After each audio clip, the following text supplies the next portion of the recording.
Selamat datang di The Debate. Hari ini kita akan membongkar Prabowonomics, cetak biru ekonomi dari Presiden Indonesia, Prabowo Subianto. Visinya sangat ambisius, mendorong Indonesia jadi negara maju, pertumbuhan tinggi, kedaulatan ekonomi, semua digerakkan oleh peran negara yang sangat kuat. Tapi di balik semua itu, ada satu pertanyaan krusial yang jujur aja memicu perdebatan sengit. Gimana nasib kelas menengah kita? Mereka ini kan mesin penggerak konsumsi domestik. Jadi pertanyaannya begini, apakah Prabowonomics ini sebuah strategi visioner yang memang butuh pengorbanan di awal untuk pada akhirnya memperkuat kelas menengah? Atau jangan-jangan ini malah pendekatan populis yang tanpa sadar justru menggerogoti fondasi keuangan mereka? Nah, saya akan berargumen bahwa Prabowonomics adalah visi transformatif yang diperlukan, yang pada akhirnya akan mengangkat kelas menengah. Dan saya akan berpendapat sebaliknya, bahwa di balik tujuan-tujuan besar itu ada sebuah titik buta kebijakan yang menurut saya cukup fatal. Kebijakan ini secara aktif membebani kelas menengah dengan tekanan fiskal yang luar biasa dan ujung-ujungnya justru mempercepat kemunduran mereka. Begini, kita harus lihat ini dari big picture-nya. Indonesia itu nggak bisa terus-terusan terjebak di middle income trap. Target pertumbuhan 8% itu bukan sekedar angka di atas kertas loh. Itu mau nggak mau sebuah keharusan kalau kita mau jadi negara maju di 2045. Fokusnya itu bukan keuntungan instan, tapi investasi fundamental.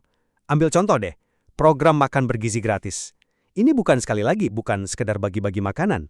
Ini investasi modal manusia yang paling mendasar. Kita sedang coba memutus rantai stunting supaya generasi 20 tahun dari sekarang itu lebih sehat, lebih cerdas, lebih produktif. Terus ada hilirisasi. Sederhananya, kita nggak mau lagi cuma jual batu nikel mentah. Kita mau bikin dan jual baterai mobil listrik yang nilainya berkali-kali lipat. Ini membangun industri di dalam negeri. Nah, untuk mengorkestrasi semua ini, dibentuklah Danantara. Bayangkan aja ini manajer investasi untuk semua aset negara. Semua BUMN besar dikumpulin, diatur biar investasinya strategis, nggak tumpang tindih. Jadi ini pergeseran besar, dari fokus bangun jalan tol ke fokus bangun manusia. Rasa sakitnya sekarang itu ya, ongkos dari sebuah transformasi besar. Saya paham visinya, tapi mari kita coba turun sedikit dan lihat realita di lapangan. Karena di sana ceritanya sangat berbeda dan jujur saja menguatkan. Angka itu nggak pernah bohong. Kelas menengah kita itu menyusut loh, bukan tumbuh. Dari 57 juta orang di 2019, sekarang jumlahnya di bawah 48 juta. Kita kehilangan hampir 9,5 juta orang dari segmen paling produktif bangsa ini hanya dalam 5 tahun. Nah, inilah yang saya sebut sebagai titik buta kebijakan. Di mata pemerintah, mereka ini nggak cukup miskin untuk dapat bansos. Tapi di saat yang sama, mereka jadi sasaran empuk untuk membiayai semua bantuan itu lewat pajak. Terjebak di tengah-tengah. Bantuan tunai, subsidi, itu semua untuk kelompok miskin. Tapi yang bayar siapa? Kelas menengah. Terus lihat kebijakannya. Ada pajak option untuk kendaraan. Ini pajak tambahan di atas pajak yang sudah ada. Buat keluarga kelas menengah, mobil itu kan bukan kemewahan, tapi alat kerja. Anggaran infrastruktur dipotong gila-gilaan. Artinya lapangan kerja untuk insinyur, manajer proyek itu hilang. Jadi sementara visinya bicara masa depan, realita hari ini buat mereka adalah tagihan yang makin banyak dan kesempatan kerja yang makin sedikit. Oke. Mari kita bedah satu persatu. Anda melihat program makan bergizi gratis sebagai beban. Saya melihatnya sebagai investasi paling cerdas yang bisa kita lakukan. Kita bicara soal fondasi. Kalau fondasi manusianya rapuh karena gizi buruk, gedung setinggi apapun yang kita bangun ya pasti akan roboh. Dan ini bukan cuma soal kesehatan. Program ini dirancang untuk punya efek ekonomi langsung. Pasokannya itu wajib dari petani, peternak, dan koperasi lokal. Jadi uang ratusan triliun itu nggak lari ke korporasi besar, tapi berputar di ekonomi desa. Ini stimulus ganda. Anak-anak jadi lebih sehat, ekonomi di akar rumput ikut bergerak. Ini bukan pengeluaran, ini investasi. Tunggu dulu. Investasi jangka panjang itu bagus, saya setuju. Tapi mari kita bicara soal biaya dari investasi itu sekarang. Siapa yang bayar tagihannya hari ini? Niatnya baik, tapi biayanya diperkirakan lebih dari 400 triliun rupiah setahun. Angka sebesar itu kan nggak datang dari langit kan? Pemerintah harus memotong anggaran dari pos lain. Contoh paling nyata, anggaran Kementerian Pekerjaan Umum dipangkas lebih dari setengahnya. Bayangkan, dari setiap 3 proyek jalan atau jembatan yang direncanakan, 2 harus batal. Itu bukan sekedar angka loh, itu ribuan lapangan kerja untuk kelas menengah yang hilang. Ini kayak sebuah keluarga yang memutuskan berhenti memperbaiki atap rumahnya yang bocor agar bisa mengirim anaknya kursus biola super mahal dengan harapan 20 tahun lagi anaknya jadi musisi hebat. Pertanyaannya, apa keluarga itu bisa bertahan tinggal di rumah yang kebanjiran selama 20 tahun? Itulah yang terjadi pada kelas menengah sekarang.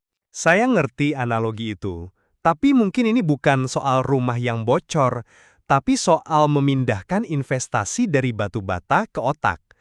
Selama bertahun-tahun, kita fokus ke infrastruktur fisik, dan itu penting. Tapi mungkin sekarang saatnya kita melakukan pivot strategis ke infrastruktur manusia. Pengorbanan di satu sektor diperlukan untuk lompatan di sektor lain yang lebih fundamental. Dan soal peran negara, konsolidasi BUMN di bawah Danantara itu tujuannya efisiensi.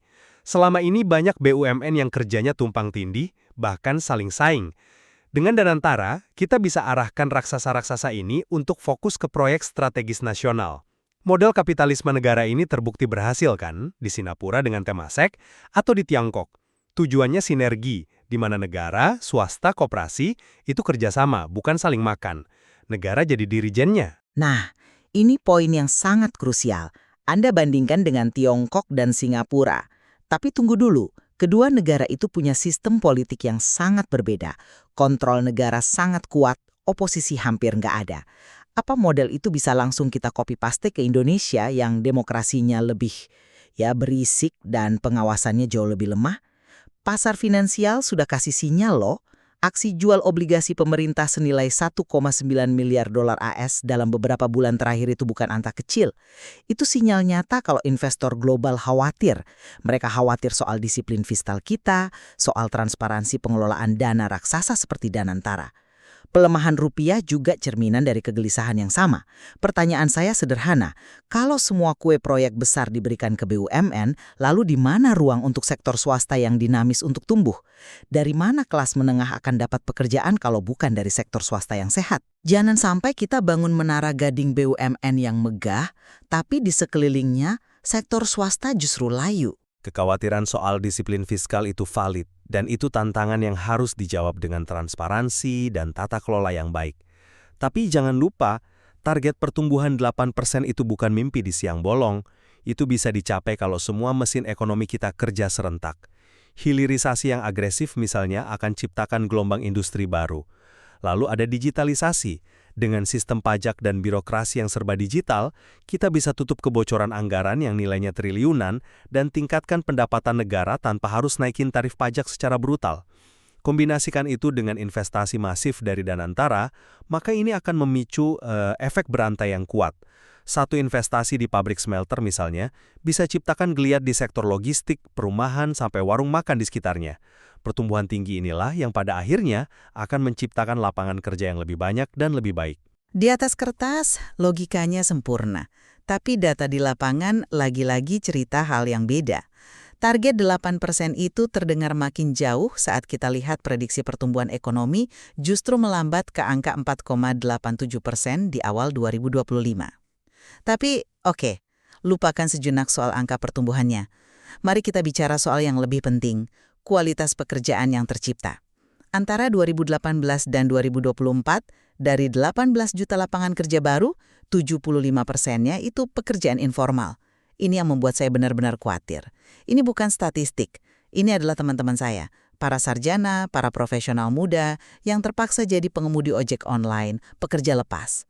Karena nggak ada pilihan pekerjaan formal. Pekerjaan-pekerjaan ini kan nggak punya jaminan kesehatan, nggak punya dana pensiun. Gimana bisa kita bangun kelas menengah yang kuat di atas fondasi pekerjaan serapu itu? Yang kontribusinya hampir 60% PDB, permintaan domestik kita akan terus melemah. Kalau permintaan lemah, pabrik mau jual produknya ke siapa?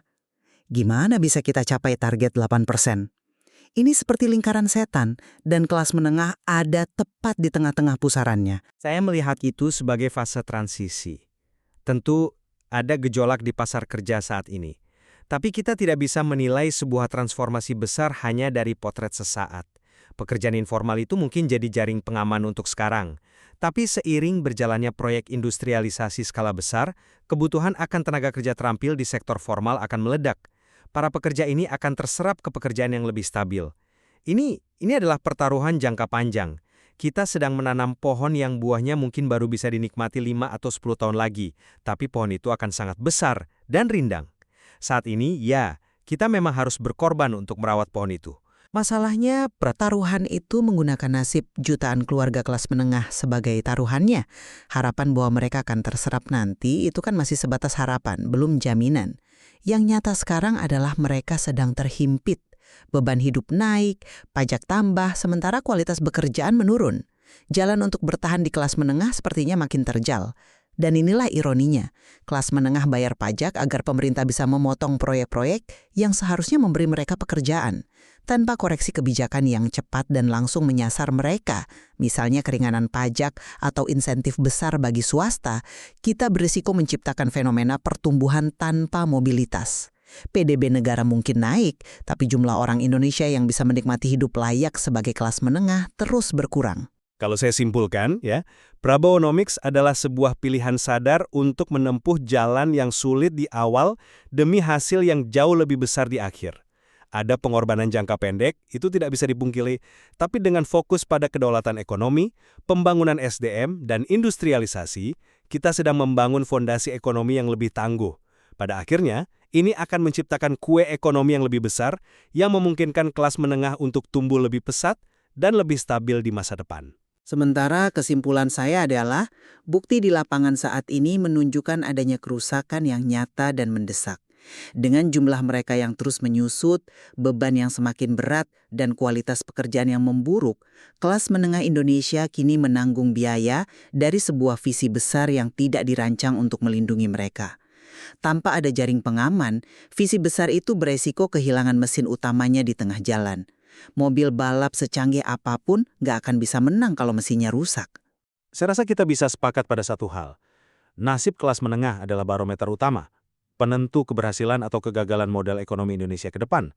Menemukan keseimbangan yang tepat antara ambisi besar negara, disiplin anggaran, dan kesejahteraan segmen paling produktif ini, ya, itulah tantangan utamanya. Tepat sekali, materi yang kita bahas hari ini menunjukkan kompleksitas yang luar biasa. Jelas sekali bahwa pergeseran kebijakan ini punya dampak berlapis yang masih perlu kita pantau dan kaji lebih dalam untuk benar-benar memahami arah masa depan ekonomi kita.